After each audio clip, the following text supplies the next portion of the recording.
Hi, this is Brent Williams with Patterning Psychology. This is a quick clip from a recent session.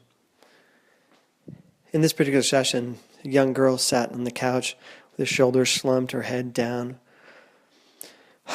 sighing heavy. And then she reported that she was feeling depressed or feeling kind of low energy.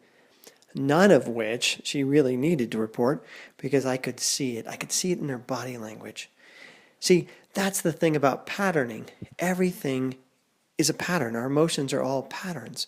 And even patterns in our physiology reflect the patterns in our feelings.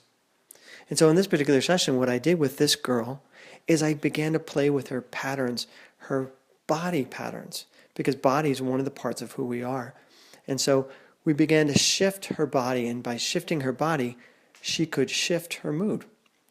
So the first thing we did was we worked on breathing, taking a couple of breaths and allowing herself to bring in some air, which brought in some energy and invigorated her. Then we started playing with her physiology in general, just bringing her shoulders back, maybe sitting up a little bit straighter, a little bit more forward, bringing her head forward, and then picking up her eyes.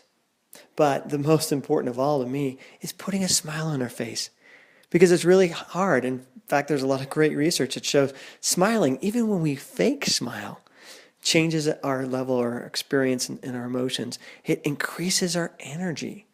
And again, that energy increase is an increase in flow. And that's what we're ultimately after.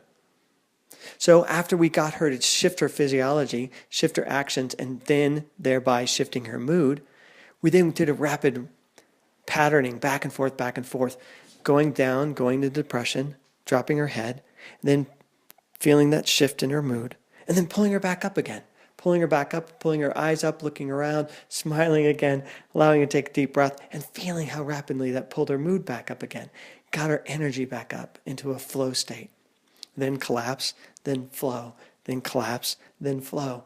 And by doing it repetitiously over and over and over again as rapidly as we could, what we were doing is creating in her unconscious, in her mind, a realization of the power of her physiology and how fast she can choose to change her mood if she wants to, just by using her physiology.